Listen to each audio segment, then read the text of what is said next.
السلام عليكم ورحمة الله وبركاته. ازيكم يا حبايبي؟ اهلا بيكم في قناتي المتواضعة هبة السيد. طبعا لأول مرة تشوفوني ما تنسونيش في اللايك والشير والسبسكرايب. يلا بينا كده مع بعض. احنا كده رايحين لطريق السخنة. ايوه احنا رايحين العين السخنة. سبتكم قلتلكوا الفيديو اللي فات توقعوا احنا رايحين فين. ده كده طريق السخنة. احنا قدام القرية بتصدق بقى. وأصلا البحر يعتبر عن منطقة. احنا هنا كنا خلاص داخلين على القرية. تفاصيل ان شاء الله هصورها لكم كاملة في القرية بالشاليه بكل حاجة. الشاليه اللي انا كنت نازلة فيه الليلة ب1250. ده ملوش علاقة لا باكل ولا بشرب. هو فندق بس ما بيقدمش اكلات. في مطاعم، في ريستوران سواء سمك بيتزا اي حاجة. والشاليه اللي انا كنت نازله فيه هو 3 افراد، وكان في فرد زياده. الفرد الزياده بيدفع له في اليوم 300 جنيه.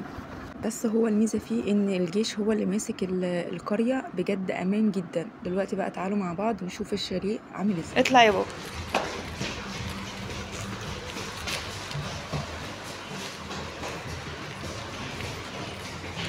كده احنا دخلنا طالعين نستلم الشاليه. ماشي يا نونس. طالعين نستلم الشاليه، هنطلع استلمه وندخل نتفرج على الشاليه مع بعض. نعم يا مامي اطلع. ده كده هنا دخلت الشاليه. ده كده منظر الشاليه. ده طبعا الحاجة احنا لسه مستلمين حالا،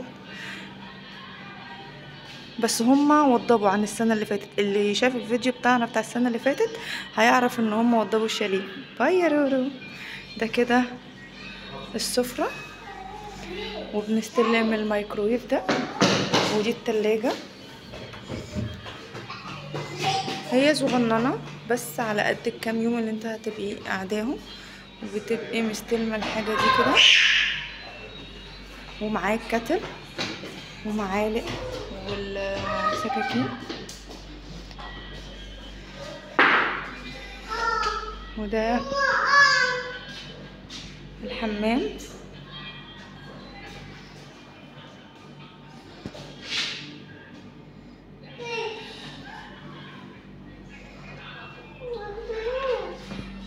ودي كده الأوضة. أوضة فيها 3 سراير. سيد قول باي. طيب قول أي حاجة. دي الأوضة. هي هنا في مراية تسريح بس أنا مش هينفع أوريها لكم أهو أهي، عشان أنا مظهرش فيها. الروان طبعا مهيصة. ده كده الدولاب اللي بنستلمه. بيبقى الدولاب فيه لحافين أو 3 أهو. 3 لأن طبعا الجو بالليل بيبرد جدا، لأن التكييف ده بيخلي الأوضة ثلاجة. بعد كده بقى بيبقى الدولاب كله فاضي عشان تحط فيه كل حاجتك. وهنا شماعة. هي شماعة واحدة حلوة اوي. فاضي. وده كده الشباك. التليفون ده عشان تتواصل مع الريسبشن. وده كده منظر الشباك.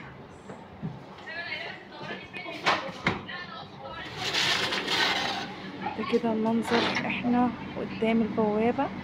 احنا كل مرة غالبا دي تاني مرة انزل في نفس الشاليه بالصدفة. يعني الحمد لله. اهو ده كده المنظر. هصور بقى لما ننزل من الشاليه. دي كده الأوضة معانا بعد ما فرشنا ملايتنا. انا ما بعرفش انام انا على ملايات فنادق بس كده. ده كده منظر الأوضة. هخلص بقى ننزل واوريكم تحت. احنا بنخرج بقى كده من الشاليه بتاعنا كده. احنا خرجنا منه. انزل يلا يونس.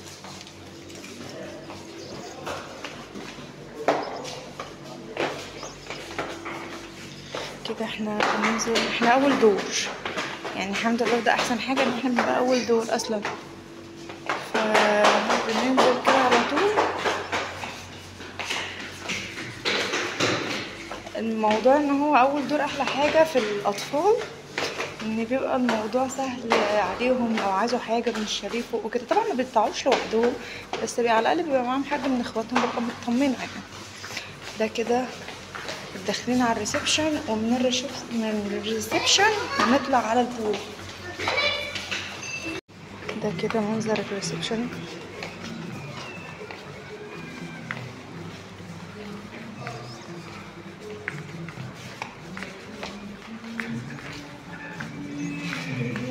افتحي. ده هنا كده وقت الاستراحة، يبقى في استراحة في النص بتاعة البول، وبعد كده بيرجع يشتغل تاني. ده كده المنظر تحفة.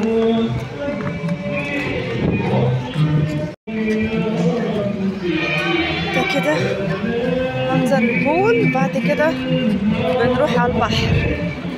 طبعا مش هطول كتير عشان الاغاني اللي شغالة، فاول ما اوصل عند البحر هصور لكم. بصوا ده كده منظر البحر. استنى يا حبيبي.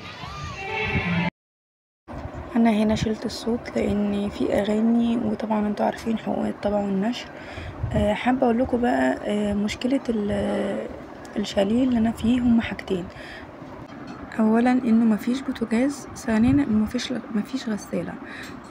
لان الشاليه ده طبعا بيبقى بس يدوبك على قد يومين 3. يعني انا كنت نازله 3 ايام 4 ليالي او العكس تقريبا. المهم طبعا متواجد الحاجات دي بس في الشاليهات الكبيره، يعني في شاليهات اكبر من كده بكتير موجوده للعائلات الاكبر. دي بيكون فيها بقى تلاجة كبيره، وكمان فيها غساله، وفيها ترابيزه مكوى. بس بصراحة يعني انا سواء البوتاجاز او الغسالة مش بيعوقوني خالص. يعني بالنسبة لي الموضوع حلو، وببقى مبسوطة جدا.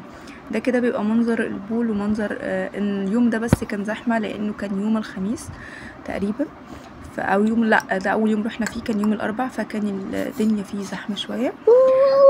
بس انا كنت واخده بوتاجاز كهرباء، هو ده بقى اللي كان بيساعدني ان انا اعمل الاكل عليه. طبعا هتشوفوه في الفيديوهات الجايه.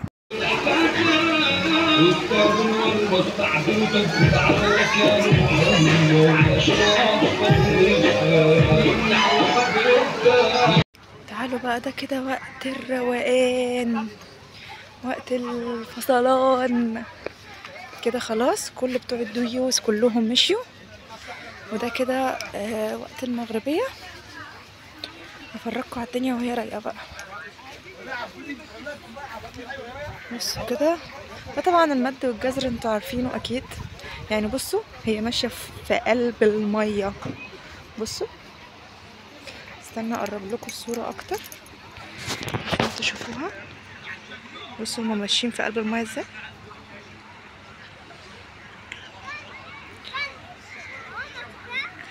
رورو، بصوا المد والجزر عامل ازاي. ده بقى اللي هي الالعاب بتاعت الموزة، واللي هي المركب تقريبا، ودي اللي هما بيبدلوا بيها عوامات، اي حاجه انتوا عايزينها. اللسان ده بقى اللي طالع ده في القريه اللي جنبنا للي عايز يصطاد. و ازيك يا رورو. ده للي عايز يصطاد، وفيها تيكت. التيكت بتاعها 12 ساعه من 7 ل 7 ب 200 جنيه. ده كده بيشيل الموزه. بصراحه مش عارفه اسعارها، بس هحاول اعرف لكم. لو عرفت لكم الاسعار هقولها لكم. ده كده شايفين بقى الروقان والمنظر الجميل. ده هنا كده زي ما انتوا شايفين الناس بتبقى واقفه بتتصور كده عند المد والجزر، تبقى في قلب البحر واقفه تتصور. طبعا احلى صور. استنوا، مش عارفه، هحاول اعرف ادخل لكم. عامه انا هحاول ادخل كده عند الحته اللي هناك ديت واصور لكم لو عرفت. يا ماما عايزه ايه. بصوا ده كده منظر الفندق كده من بعيد بالشكل ده. وبكده نكون وصلنا لنهاية الفيديو ونهاية اليوم الأول. يا رب الفيديو يكون عجبكم ويكون خفيف على قلوبكم. متنسونوش في اللايك والشير والسبسكرايب، ونورتوني. ومتنسوش تصلوا على النبي عليه الصلاة والسلام، واستنونا في الفيديوهات الجاية إن شاء الله.